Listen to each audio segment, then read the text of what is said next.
Welcome to the webinar. You guys are right on time. We're going to give everybody a couple of minutes to show up, and we'll get started probably 2 or 3 after the hour. I know that there's a bunch of people who are going to get this as a recording, which is great as well. But yeah, let's just chill out for a second. If you'd like to, in the chat, please let me know where you're from, what the weather's like where you are, what department you're in, what kind of teacher you are, all that kind of stuff would be great. You can send that to either all panelists or all panelists and attendees. And yeah, if you have any questions as we're going along, if something isn't clear, we're going too fast, you have a question, please just let me know. Or if the audio is not right or the video is not right, please just let me know. Everything seems to be running pretty well.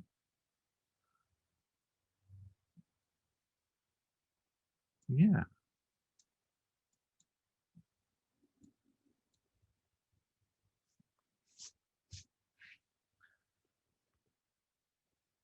So it's a little bit of a gray day out there for me.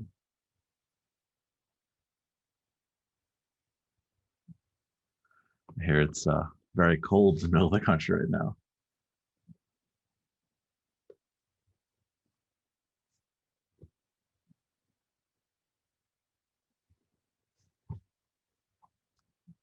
All right. Yeah, we'll probably get started. And then if anybody else joins in, they can always check back with us later.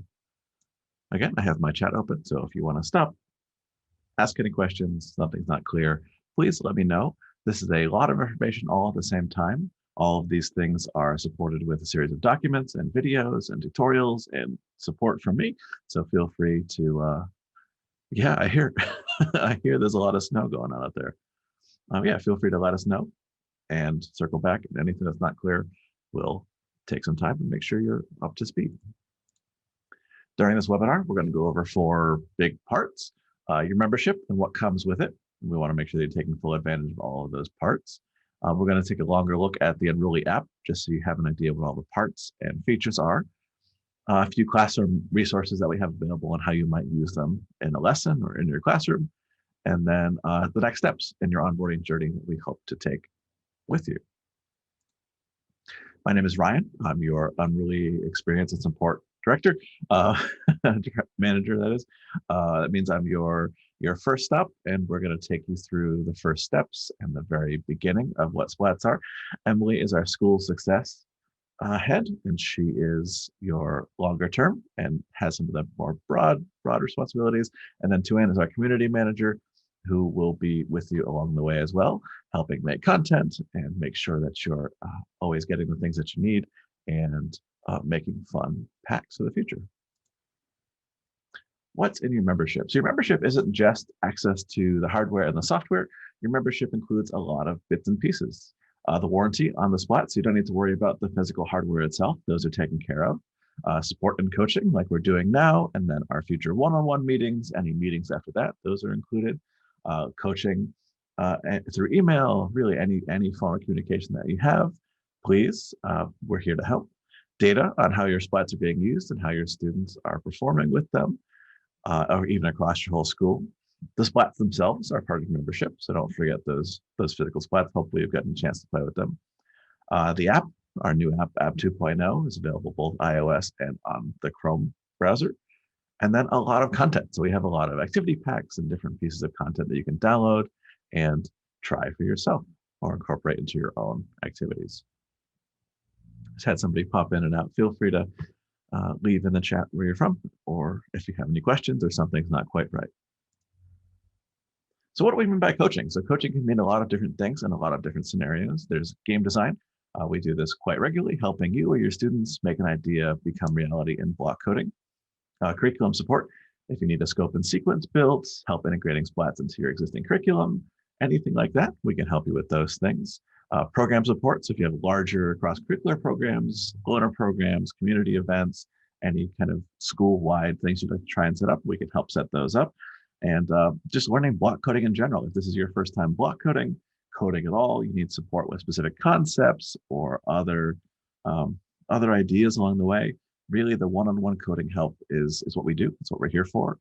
And we can take whatever speed you need to take. If you need to go slow and start from the very beginning, that's great too. So making the most of your membership. So think big. There's a lot of things that Splats are great at, and big community events and cross-curricular projects are some of them. We'll talk about a challenge that we have coming up later across all of our schools. The number of students and teachers using Splats at your schools, expanding that number helps everyone. So you can get more people involved, get more people trained in and up to speed with how to use the Splats, and really being able to work with them throughout the day and in different departments in different ways can have some very good outcomes. And then taking support of the classroom materials and support that we offer. So we have quite a bit of activities and support methods for you, really of your choosing. That includes, again, one-on-one meetings with myself and Emily and Tuan if necessary, and emails. Any technical problems will be there every step of the way. All right, so this is where we're going to take a moment and pull up the web app. If you'd like to pull up the web app as well, you can do that. But we're going to head to app.unrulysplats.com, and I'll post that in the chat as well.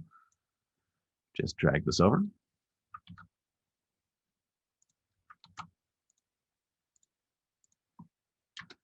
And again, in the chat, if you'd like to post about where you're from, what you're hoping to do with Splats, anything like that, feel free. Or if something's not quite right, the audio is not quite right, you missed something, something's going too fast, please feel free to pop into the chat and let us know about it.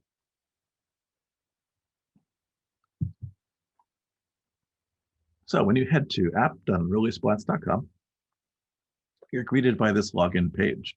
This login page is the same that everyone will see, no matter who in your school pulls up this page. So this page here, this username and password is shared across every device in your school. So that's a little bit different than a lot of your other credentials. This is meant to be public for everyone in your school, and that every device will need to log in using this exact same username and password. That username and password would have been sent to you probably by Emily or leading up to this point, or whoever was in contact with us. If you have a hard time finding that, or you need to reset it or anything like that, we can help out. Just let us know. Our example for this is Unruly Teacher and a randomly seasonally appropriate password.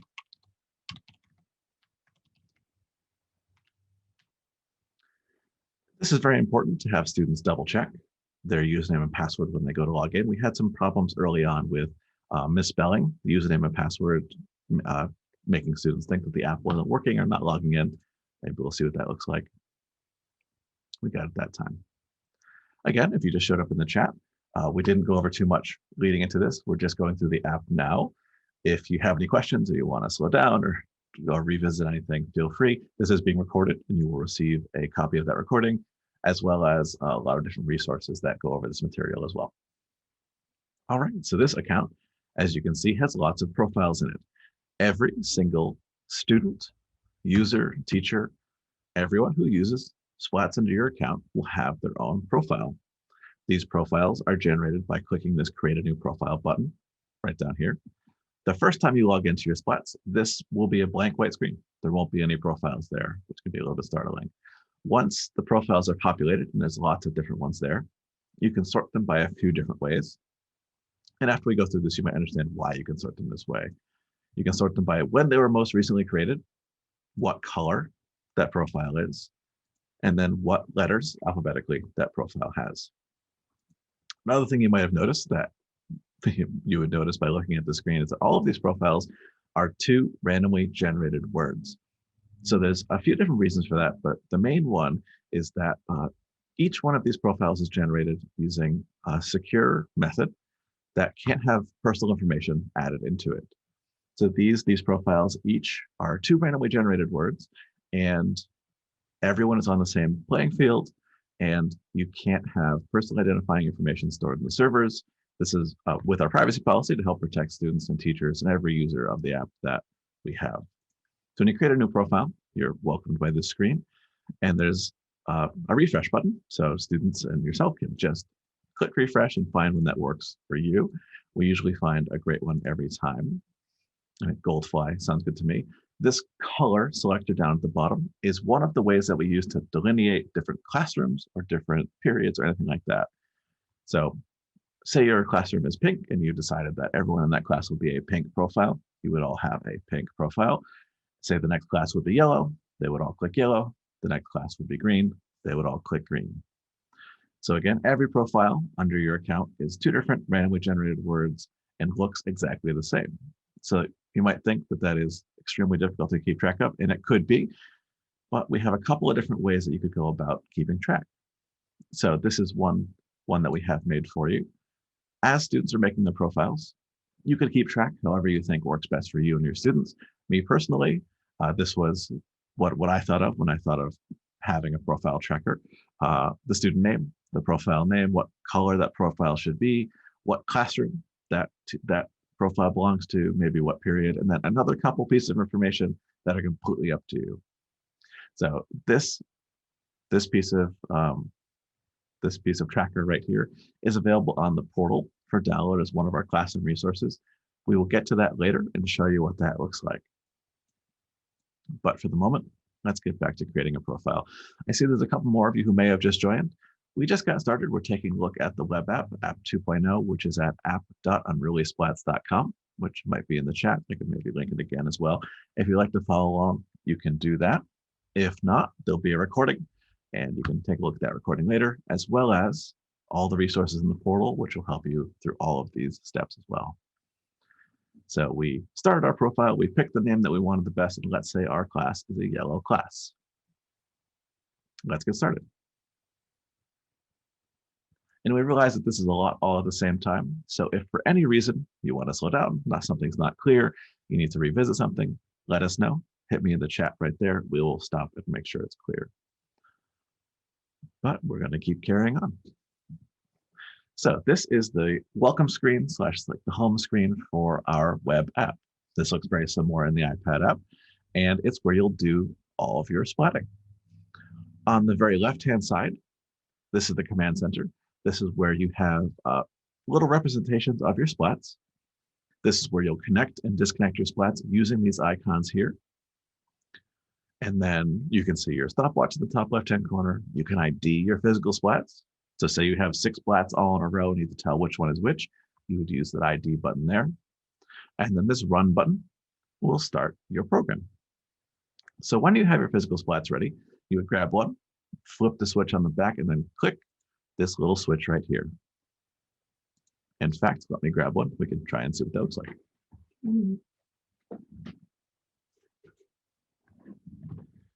So I have a splat with me right here, and we'll turn it on. And when you first turn them on, they should be looking for a connection using their red blinking light pattern, which might be a little bit hard to see. That red pattern means that it's ready and waiting to connect. We flip our switch here. And again, my laptop, or maybe with the way the share is, you won't see that window, but a splat will show up right in that window right there. And then you'll click it. The splat will make its happy connect sound, and then it will be ready to play with in your command center. If you don't have virtual splats or you're learning remotely, there is a virtual splats app, which will be the last thing we do in our app tour. It's a lot of fun, and it is a new way for us that we've introduced recently to work with splats in a virtual or hybrid environment. So drop that down there. So yeah, the command center, that's where you'll connect and disconnect your splats using those little toggle switches there. The ID button. Once you have all 6 connected, you can tell which one is which with how many lights they have on them. A stopwatch and a reset button, and then a run button to run your program. If you've never block coded before, we're going to pull out a couple of blocks right now and kind of show you the very basics. So in each one of these trays right here are different kinds of blocks. So there's 2 different ways a program can start. It can start with a when splat pressed or when a program starts. And then there's some blocks to help you sense what's going on in your program, to light up splats, to give them feedback. Let's grab one of those. Play some sounds to add more feedback and more creativity to your programs. Some music notes using MIDI values and drum numbers. We have a few different activities on these things. Scoring to help score different games that your splats might be playing. Control and logic. So the if, the do, the else, while do, all of your control blocks and your more complicated logic is here in the yellow blocks. Your math blocks to do simple comparing, adding, subtracting, random numbers, and remainders. variables. You can make your own variables, and then functions. Like I said, there are apps, applications, programs, lesson plans. For each one of these kinds of blocks, there's definitely a piece of content that we have which will help you understand it a little better and incorporate into a lesson. So all the blocks have these little tabs and notches, and you'll notice that when they hover over, they look like they're about to connect. When you let it go, they make their snap sound and they connect to each other. When you put a block inside of another block, that means that it will run from the top down. And in this case, when the program starts, it will light splat 1 with color green. If we then put an all block in there, it would light all the splats green when we press that run button. Again, this shape block fits in there, and as you get close, it'll snap into place, and you can modify your blocks inside. This we call the programming area. This is where all of your blocks will live. It's also where you can move around and then right-click or long press on a block to do a few different actions. I think the most important one of those actions is to duplicate.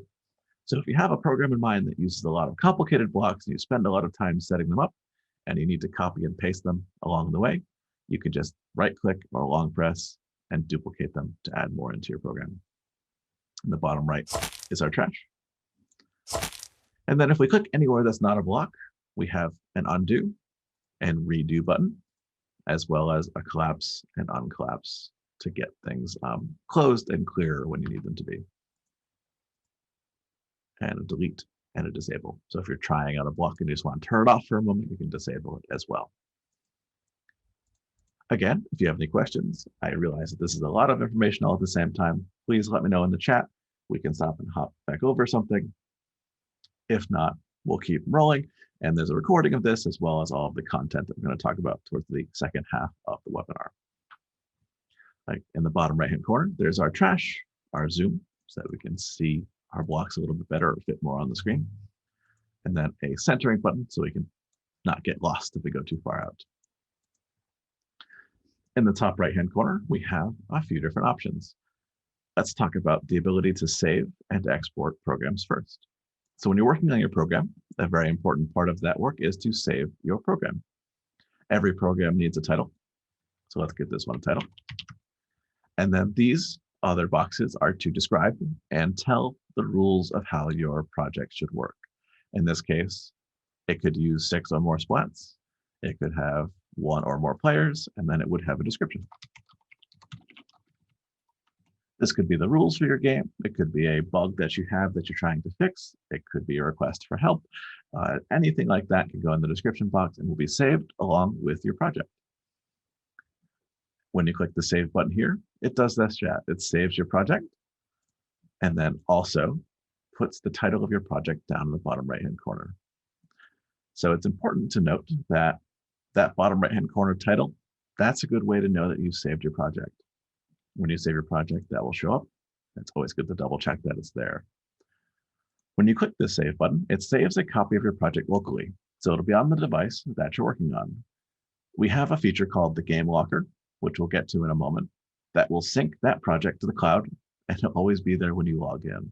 So there is a cloud save function and it works very well. And it's great for comparing games with your students, having students share games with each other, and not having to always log into the same device every time that they use Splats.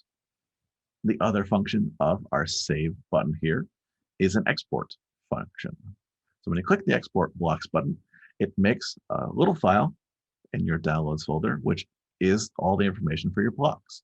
This file can be shared via email, via thumb drive, however you like to share files. And when someone takes that file and imports it, which we'll do in a moment, it'll load up all of the blocks that they have in your program. So you can both save your project and upload it to the cloud and share it with people that way, as well as exporting a little file that you can share. So we've saved our project. The title shows up in the bottom right-hand corner. Let's move on to some other features. This top button opens the app tray. This app tray holds all of the different Unruly features and apps that you might need to play with your apps, play with your Splats. The top left one is settings. Inside the settings window is your Splats volume, if you want to control the physical volume of the Splats, as well as a privacy policy, which is the kind of longer form, but still readable privacy policy for how we protect your information. and especially your students' information. The Profiles app is where your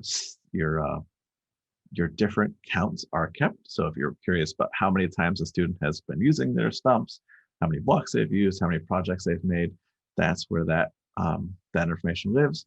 And you can also use the Switch Profiles button. So if a student needs some help with something, or if they submitted things by syncing them to the game locker, you need to switch to a different profile while you're coding. That's as simple as that. You just click on the Switch Profiles button and then pick a new profile to work on. And this is great because you don't need to swap devices. You don't need to send any files back and forth to help a student out. You can just switch to their profile, say, oh, and understand maybe a place that they're having a hard time, help them out, save their project and sync it, and then they will have gotten the help that they need. The project app is where all of your projects are stored. So, like we did earlier, we saved our project as title, and we only saved it using our save button over here. In the My Projects app, we have a couple more options. We can start a new project, which will wipe out everything on our screen and start over. We can import a project, which is how we load those files that we talked about earlier.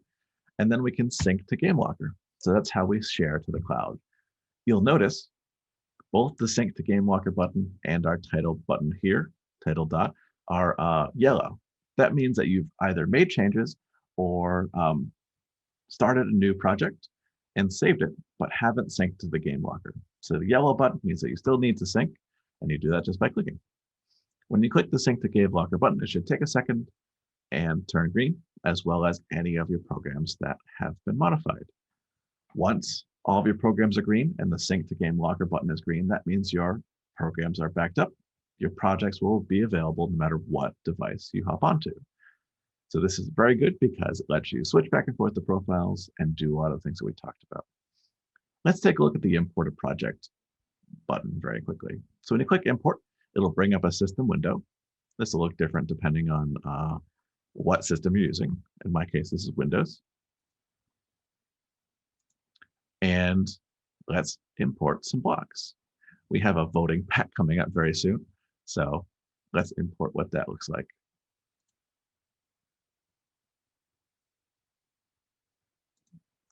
So when you click the Import Blocks button, it pulls in all of the blocks in that text file, even if they're collapsed or anything like that. And this is a quick sneak peek at our Vote Splats code, which will be a pack coming out very soon if it hasn't already come out.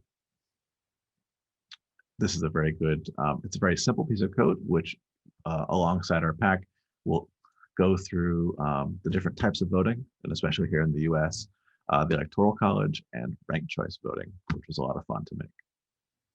So let's clear this out of the way by hitting New Project, and then let's keep moving.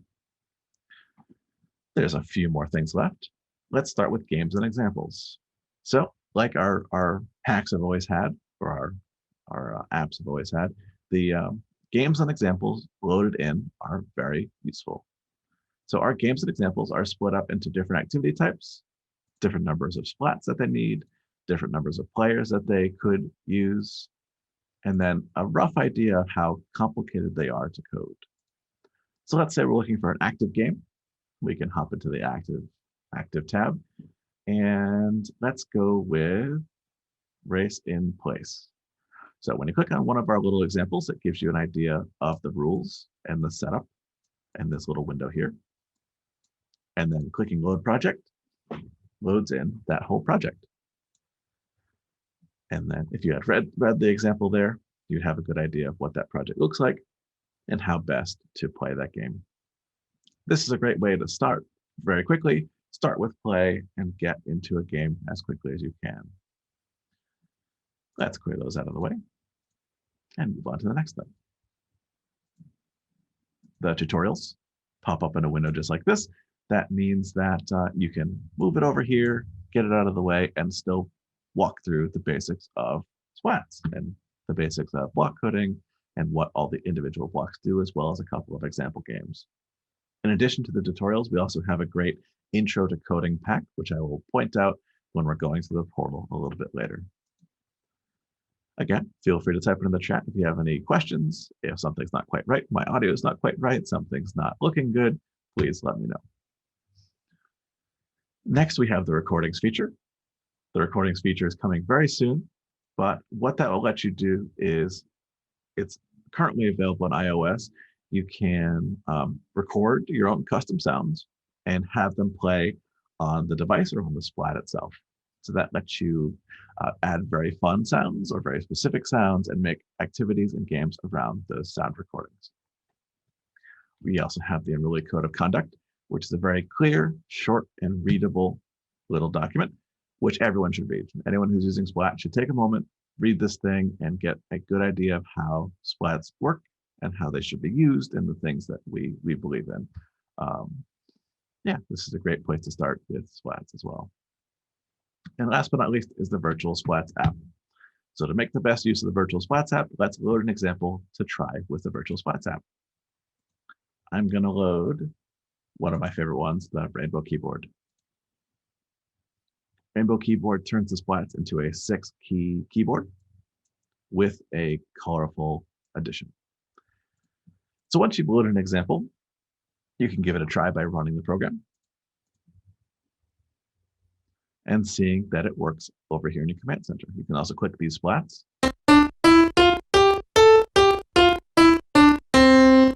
to make sure that they work and test your program. Once you know that your program's running like you intend it to, you can bring it over here to the Virtual Splats app. Inside the Virtual Splats app, there's a bunch of little features we're going to talk about very quickly, but essentially, these are virtual Splats that you can click and drag around and set up to play your activities with. So let's pull out all 6 Splats and arrange them for our virtual keyboard. These buttons at the top should look familiar. Identify and run. This pause Splat presses just turns off the program so you can drag your Splats around without making a bunch of noise. You have your stopwatch. This button returns you back to your programming screen. The top right-hand corner pulls out more Splats for you to use for your program. The next 2 down change the background color. So you can have a solid color like this, or a basketball court, cats, and different backgrounds. That's useful for making things clear or giving your game a theme that you can also save alongside your project. In addition to that, we have the ability to create notes. These notes let you outline the rules, add or subtract things, and let people know how the game is played. You can have notes of different colors as well as hide them right there. Bottom right-hand corner is a zoom to help you scale all the parts of your project, which are both the virtual Splats as well as the stickers down here. These stickers let you pull out some graphic examples of how your game should be played. You just drag them up and then click them to rotate if you so desire. Let's say we want our players to run down this keyboard and then jump at the end. We can click to rotate.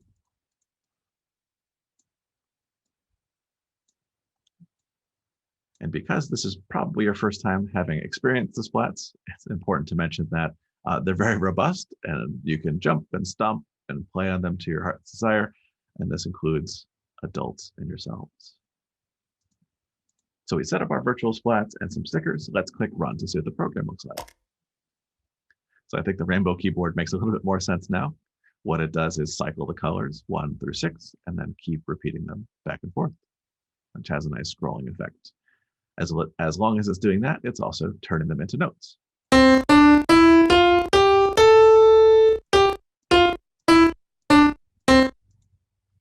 And you can imagine that laid out in a classroom, very bright, colorful, and a lot of fun to play with. And it's a great introduction into MIDI values. These play note blocks and turn off note blocks. All right, so I realize again that that is a lot of information and a lot of bits and pieces all at the same time. That's it for our Splat app tour. So again, if you have any questions, if you want to go back over anything, let me know in the chat and we will stop and do that. Otherwise, we're going to keep rolling with our webinar. There's lots of different parts of the web app, and it's easy to forget about a few of those features. But once you get rolling, making your projects, saving them, syncing them, and trying the virtual Splats app, it all becomes a little bit easier. So I'm going to leave this running and just drag it off the screen and get the rest of our resources set up. So all of the things that we just did, the logging into Splats and getting the first thing started, those are available in a classroom resource to help you do that with your students. That is a little slide deck, which is called Intro to Splats or something like that. It's in the portal. We'll show you what that looks like in just a moment. But let's take a look at it in person now. So this is our little web deck to help you get your students started with Splats. Like we said, you go to this address, you log in with the same username and password as everyone else, you make a profile, and you'll all be making your own profiles and staying with them for a while. This explains how they're made and that they're all made with random words. And this explains how to find them and how to sort them, how to save them and save your projects with a title and description, how to get back to your projects once you've saved them, and that before you quit, before you leave your program, you should sync to the game locker, and that any of these yellow circles mean that your game hasn't been synced yet. And then a quick reminder that all of these being green means that your projects are synced and that you're ready to go. So that's just our little example of a slide deck and classroom resource that we have to help you and your students get logged in when you all start at the same time. That thing we just talked about is available here at the Unruly Portal. So let's pull up the Unruly Portal and take a look. I have it here in a incognito window so that we don't have any logins left over or anything like that. This is our website home screen.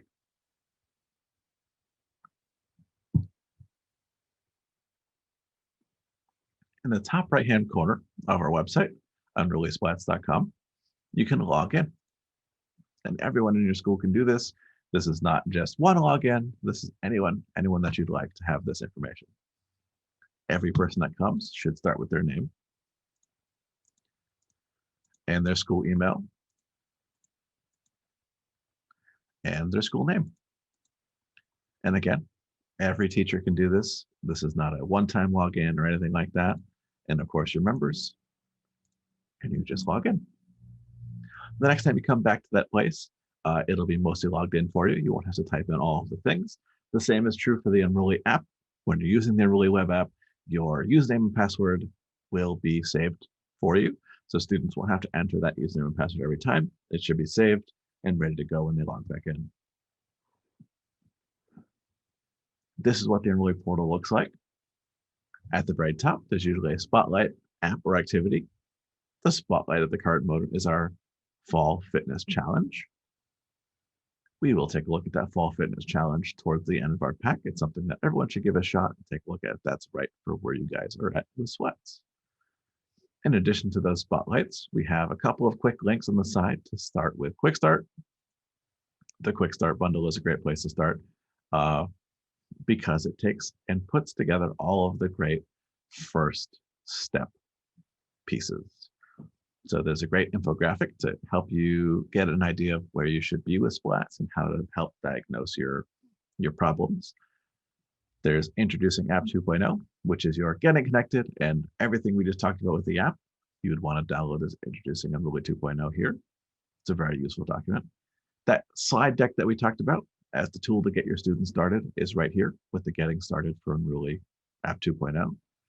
Intro to Coding. This is one of my favorite packs. It takes you from a very basic game using one or two blocks and slowly introduces each kind of block for you until you eventually are looping in variables and functions and learning about all of them in more depth. So this is a great first steps document. Hybrid learning. Again, something we're all doing more of or considering. Activity Pack 1 is our classic activity pack. It's 10 fully fledged activities that you can try with your students. The core activity pack has along with it slides for each one of those activities to help explain them, as well as video tutorials. So everyone has its own video. We have a second activity pack, which has a whole nother 10 activities, each one fleshed out with standards and all of that. Like all of our packs are laid out here, one after another. I would say Spooky Splats is a great one for right now. It's a lot of fun and maybe one of my favorite games that we've ever made. Yeah, there's also classroom resources and our code of conduct. And at the very bottom is our schedule of events for workshops and webinars.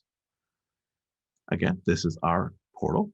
Always check on the portal, check back for new content, or if you're just poking around for something else to try or something to play, there's a lot of different options here. And that's our portal. Like I said, there's all sorts of different resources that are available. There's the examples in the app, the tutorial in the app, the website and the portal, the activity packs on the portal, which include the more, the core, the intro to coding, social emotional learning, Morse code, musical splats, Unruly Fitness. Icebreakers launched towards the beginning of the year, almost 4 weeks ago. Hybrid learning, lots of different teaching resources and classroom tools to help you every step of the way. This is a graphic which explains something that's a little bit more nebulous and maybe harder to explain longer form. But let's start at the top and start with modifying your in-app examples. So if this is the first time you're taking on Splats, like it is, you load an in-app example and give it a play. Once you've played that in-app example as much as you see fit and you've played it, you know how the game works, try it again and play it again. Once you modify that a little bit, that is the natural first step, is to take that in-app example, modify it to change the rules, change how it works. Kids love to add and to create. Once you've made those modifications, try it again and go back to playing your game. Once you get comfortable with that sort of modification, trial and error, and play cycle, you can start coding with our activity packs. So you download one of the activity packs, the longer form, the harder pieces of code. You take that code, play the game. Once you play it, modify it, try it again, and then play your game again. The important part about this is that you're always cycling back to playing your game. The balance of coding and playing matters a lot with Splats. The idea that it's all code or all play is not the way to go about it. Every activity, every program, every project should be balanced between your code and your play time. And to help explain that, there's a little grid that we have. It's meant to describe that every activity or every piece of code has different ways to code and different ways to play. So if you think of a piece of code, groups can code different parts of the same game. They can independently code the whole game. They can code the same game together as a full class. They can independently code their own original games that aren't even ones that you've talked about in the first place. And they can modify or debug the same starting code. So the same game idea, the same bit of code can be started and coded 5 or 6 different ways at the same time. Every one of those ways that you have to code games has its different way to play games. So no matter how you got to the code, you could lead a full class group play, a full class individual play. The students could independently lead a group play. They could have a student-led showcase where groups go up one at a time and talk about the game that they made or where they got with the code or how they coded the thing that they're working on. Or they can work on a game show, rotate through the station sort of group play. And because there's all these different ways to code and different ways to play, every activity or every project has a lot of different facets and different ways that you can take and integrate it into a lesson or identify the best way that it will work best for you and your students. An example here is Bridge Relay, which is one of my favorite games. I think it's an activity pack too. It's a very basic. Think of a crossing a river with 2 lily pads or something like that.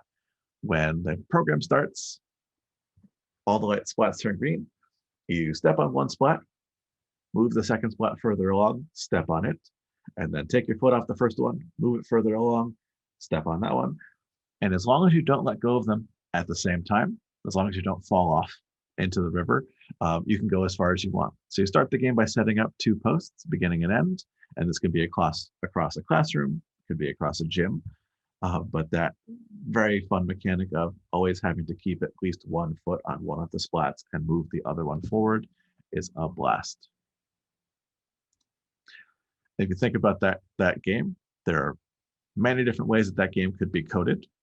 You could split up the two halves of the code. You could code the entire game together as a class. You could code the game as groups. You could modify or debug that game. And then you could play it a lot of different ways. You could lead a full class play without groups, with groups, independently play with or without groups, any number of ways to take on that project, to code the game, and to play it with your class. Now that we've talked about that, classroom materials and different ways to code and play games, so let's talk about a few of our favorite activities and examples for PE especially, because those have a little bit of a different idea to them. The ones that are in the app at the moment: relay races, race and place, blackjacks, running bases, whack-a-mole. These all take classic games and make them work well with Splats. In Activity Pack 1, we have Splat Racing, which is just very quick, 1 and 2 race and place as best you can. Capture the Splat, which is a capture the flag variant, red light, green light, but with Splats. Relay races, which is a fun relay game. Along with all of these PE content pieces that exist in the app in Activity Pack 1, there is that fall fitness challenge that we talked about. So in the chat right now, I'm going to drop a link. Feel free to take a look at that link. That is the registration for the Fall Fitness Challenge. Or if you'd like to just leave your name in the chat, we can get you signed up for this. This is starting next week, I believe. And it is a challenge in which you register and keep track of your score through tracking your students' progress with the different parts of the fitness challenge pack that we're going to put out. So take a look at that link. It's the first thing on the website as well, if you wanted to take a look there and read a little bit more about the challenge and when you can sign up and take it on. With all of these things, there is a very broad way to use both synchronous and asynchronous time with Splats. A lot of our content, especially anything made in the last year, was made with virtual learning in mind, hybrid learning in mind, as well as in-person play. So fitness and STEM activities, the Morse code activity pack, and the musical Splats activity pack, those are all from this year, and those were made with hybrid learning in mind. So those were coded and debugged and conceived in the first place using the virtual Splats app, and they work great both in person, in hybrid, and as well as fully virtual. When you're in any one of those scenarios, focusing on game creation is a very powerful way to keep students engaged and learning every step of the way. The game creation and the storytelling is the kind of the spice of what makes Splats effective tools. But don't be afraid to modify existing lessons. Coding can almost be done remotely 100% of the time. So one of the best ways to use hybrid and asynchronous time is to have students code ahead of time, debug or create their game ahead of time, and then bring it to class to try and play and show their work. And the same for demonstrators. You can have your own game that you've made or a game that your students have made that lay down an idea, and then students can take that and run with it and do a lot. When it comes to socially distancing Splats, there's a lot you can do. If you think about a 9-foot circle, that would keep everybody at least that 6 foot apart, which is the magic number at this point. There's a lot of options for every activity. Like voting machine is in Activity Pack 1. Every single part of Activity Pack 1 is equipped with these 2 post-it notes. And there are a couple of hints and tricks that you can use to both play in person, play hybrid, as well as play remotely. And again, if you have any questions about any of this, any ideas about how to use your time the best or how to get started, any questions, that's what we're here for. Don't be afraid to get in touch and figure those things out.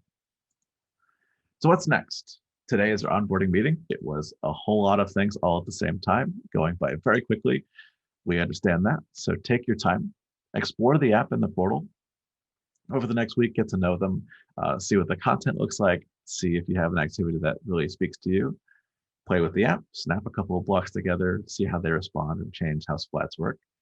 And the next week or two, you should be scheduling a one-on-one implementation meeting with myself or Emily. That means we'll sit down for half an hour and that time is yours. So we'll talk about what you hope to do with Splats, where you're at now. Go talk through any questions you might have, give you pieces of content that fit with your goals the best, anything like that. That is what that one-on-one time is for. After that, about 2 weeks from now, you should be playing your first game. Play a game with the Splats. Pull up an example, load one of our activities. We can help you build one for your first game, anything like that. In about 2 weeks, play a game with your class. After that, the next week or so, you'd be taking a game, could be that first game you played, and modifying it, adding or subtracting different parts of the game, changing the rules, coding a bit more, all of those things. After you've modified an existing game, it's a great idea that next week, about 3 weeks out, to choose an activity to lead with your students. So like we saw in our portal, we have a lot of different activities, each with a different focus, a different style, a different way that it lays out the blocks. Pick one of those activities. It could be the intro to coding activity and lead it with your students. Some of them are more step-by-step, where they take you every block and tell you where to put it. Some of them are a little bit broader, where they explain how the blocks work and let you do the actual coding. After that, after you've taken an activity, one of ours, and led it with your students, we hope that you would be having them code their first project. This is natural. Students love to be storytellers and to be leaders and play with their friends and make games. And that's the best thing to see, is students taking their time and making fun things for their friends. And that's about a month from today. So that's what we hope the next 4 weeks look like. If anything isn't clear, or you have any stumbling blocks or questions along the way, please don't hesitate to reach out either to Emily or myself, Ryan, at unruly-studios.com. We'll get right back to you. This can be as simple as, I have no idea what I'm doing and I need to learn how blocks work, or it could be a very long program that you just spent the last 3 hours making and is so big that it crashes our app. Could be any of those things. Please don't hesitate to get in touch with us. That is what we're here for, and it's what makes Splats, I think, a little bit different than a lot of these other devices. All right, so that concludes the majority of our web and our content. I'm going to hang around for another 5 or 6 minutes. Please, in the chat, let me know if you have any questions. If there's something that you'd like me to go back over, now is that time. Otherwise, I hope you all have a great rest of your week and that we see you soon for your one-on-one implementation meeting. Thank you so much. And I need to find my Unruly hold music. I say this every time, that we need our Spotify channel or something for Unruly hold music.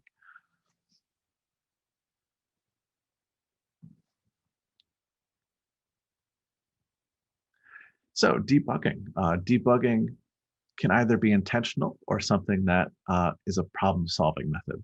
So say you want to make a program that does a very specific thing. You code your program like you think you should to do that very specific thing, and it doesn't work. When it doesn't work, debugging is that problem-solving. A bug is that problem. A bug is a problem that is in your code that you can't find or you didn't see in the first place. So debugging is searching through your code, rereading everything, like checking the logic that says, like, if this splat does this, then it does this, double checking all of those blocks and all of that logic to make sure that it works. We have an activity in Activity Pack 1 that starts you with a bug. So it gives you what the code should look like, and then gives you a broken version of that code, and then has students do the debugging. So fix the things in that code that need to be fixed to make the game run as it should, which is a really good way to start an activity, where it's say, like, I want a program that does exactly these things. Like, it turns all the splats red, it waits 10 seconds, and then turns all the splats green.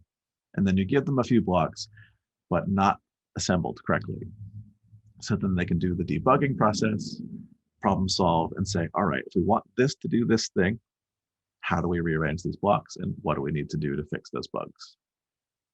It's a good question. Say debugging in general, that's something maybe people will take for granted as a thing that we know the definition to. It's a very old programming term. But thank you for the question.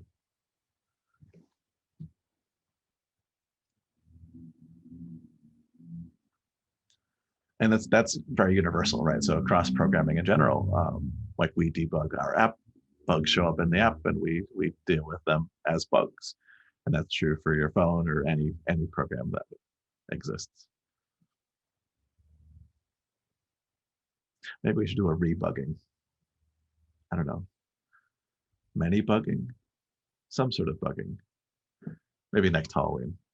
Spooky Splats this year was a reverse whack-a-mole sort of game where you have to keep all the splats on by pressing them and not let them all go dark for a certain amount of time. So you set your round length and then you have to keep all the splats lit. It's a lot of fun. And it's actually a game that could use 12 splats at the same time. So if you had 2 devices and 12 splats, you could run them both with the same program and have one person play with 12 splats. It would be very frantic and a lot of fun.